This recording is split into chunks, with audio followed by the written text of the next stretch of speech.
Ladies and gentlemen, second half of the meeting is going to be taken up with questions and answers, but first, ladies and gentlemen, we're going to have someone to come and speak who stood for the leadership last year, which was a very ferocious attacks upon this man, Eddy Butler, when he was named as the candidate to challenge Nick Griffin last year. When you consider the sacrifice and the determination he'd shown for this party, he actually gave up a good job to go and work for the party. And when a revelation appeared about financial inaccuracy, shall we say, and made an accusation to Nick Griffin, or asked Nick Griffin if he could bring something up with the advisory council, he was immediately sacked from his position as being employed by the European office, but he was immediately sacked also from his position as national organiser. Eddy put up a good campaign last year and informed many people in this party about the situation, what was going on in the hierarchy of the party. He went all over the country speaking to people from Wales all the way up to the north east. And ladies and gentlemen, please give him a warm welcome tonight, Eddy Butler.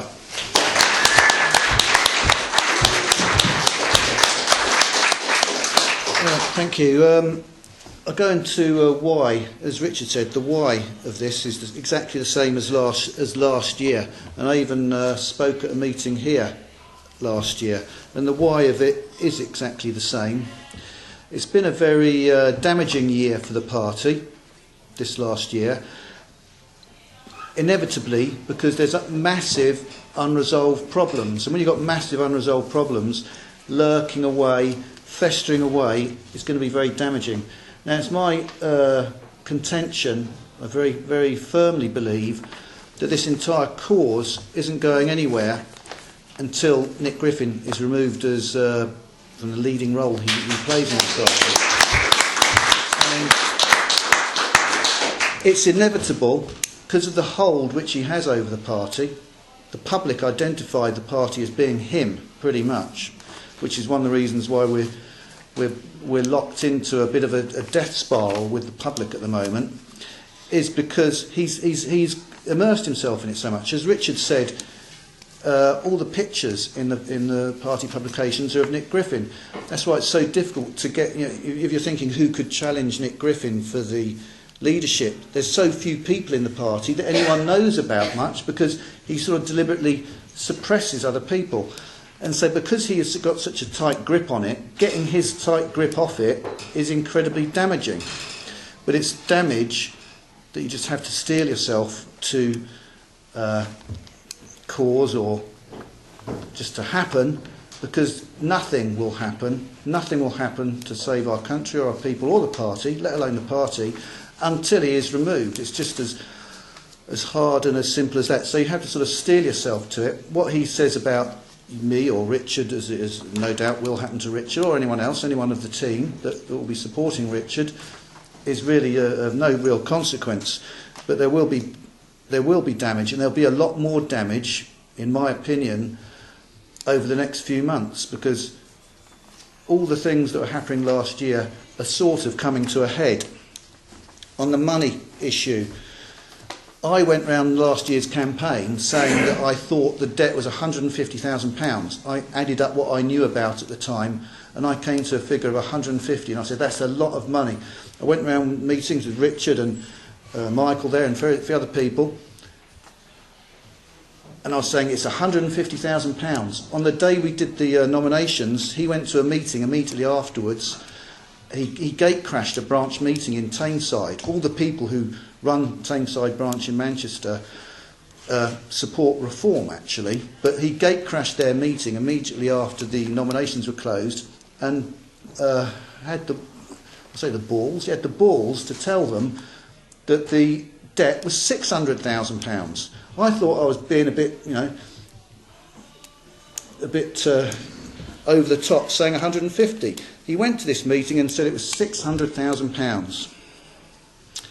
Soon after that, they offered our creditors, as Richard said, mostly businessmen who are good nationalist patriotic businessmen who have given us rock bottom prices for printing bills or couriers and all these sorts of services that they supplied the party, offered them 20p in the pound, a notorious letter that was sent out offering them 20p in the pound.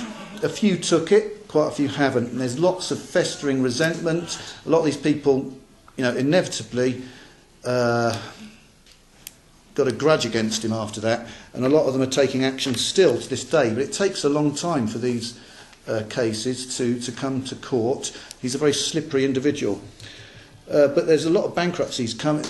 He's facing bankruptcy from about 5 or 6 different directions now, Nick Griffin, from people that he's knocked effectively, and from legal cases that he's a very litigious person. He's always taking on legal cases, and there's about 4 or 5 legal cases that he's lost. He always loses these cases, apart from the Equalities Commission one last year. That was such a strange exception that he actually won that one.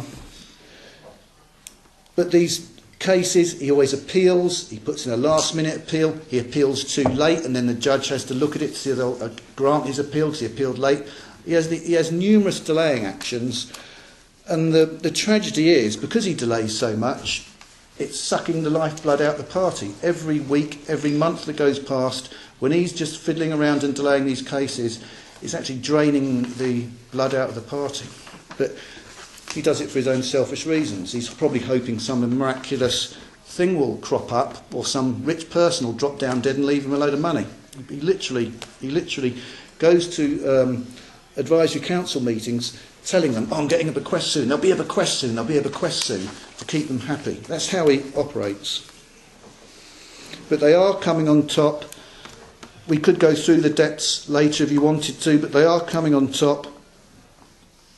And the income, the party's income to pay these debts is virtually doesn't exist. If you look at the party's website, they've got this little graph for the money they need for the Welsh and Scottish Assembly elections. They wanted 100,000. They've got a week to go, and they've raised, I think, 29,000. I think the last figure I saw. And if you look at the recent donors, it's N. Griffin from Wales or something, and A. Bronze from Yorkshire. They each gave 500 quid. Someone else gave £1,000. Those biggest donors haven't changed for about a month, so clearly they're just not getting any new money in. And I know someone who knows literally how much money they're getting each week, and the estimate is that once people stop giving, because people give more in the run up to an election anyway, in the May, June and July, they'll be literally down to probably £2,000 a week, and they just won't be able to survive on that, even the basic overheads. That is what they're facing. That's £100,000 a year. That's the equivalent of £100,000 a year income. Now, last year it was what? Well, the last audited accounts was £2.1 million expenditure, and we had 300,000 we didn't pay, so we really spent 2.4 million. We're looking at a party now with its income going down to not much more than £100,000 a year. That's the level of decline. No money to pay debts, and there's massive debts. As much, I've heard that there could be as much as 800,000 now. That's what one of the estimates is, that it's gone up to 800,000. No one will know, actually, until someone like Richard takes over the keys to the palace. You'll never know what they are. You just won't.